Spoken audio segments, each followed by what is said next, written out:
মুখে রুচি নেই তাহলে আপনারা এই টমেটো ভর্তা বানানোর রেসিপিটি একবার ট্রাই করুন, মুখে রুচি চলে আসবে। টমেটো ভর্তা বানানোর জন্য টমেটোগুলোকে মিডিয়াম করে কেটে প্যানে বসিয়ে পরিমাণ মতো নুন, তেল, জিরে গুঁড়ো, হলুদের গুঁড়ো, হালকা পানির ছিটা দিয়ে ঢেকে দেব। পানির ছিটা দিলে টমেটোগুলো তাড়াতাড়ি নরম হয়।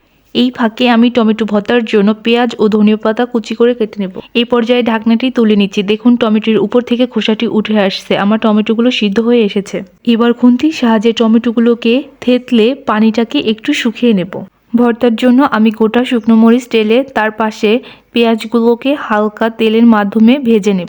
পেঁয়াজটিকে বেশি ভাজবেন না, পেঁয়াজের কাঁচা ভাব চলে গেলে পেঁয়াজটিকে নামিয়ে নেবেন। এবার মরিচের ভিতর সামান্য নুন দিয়ে মরিচগুলোকে গুঁড়ো করে পেঁয়াজ কুচি ও ধনিয়া পাতা কুচি দিয়ে মেখে নেব। এবার উপকরণগুলোর ভিতরে টমেটো দিয়ে ভর্তাটি করে নেব। আপনারা বাড়িতে এই ভর্তাটি অবশ্যই ট্রাই করবেন। আমার ভর্তাটি করা শেষ। ভিডিওটি ভালো লাগলে আমার চ্যানেলটিকে লাইক, কমেন্ট, সাবস্ক্রাইব করে রাখবেন।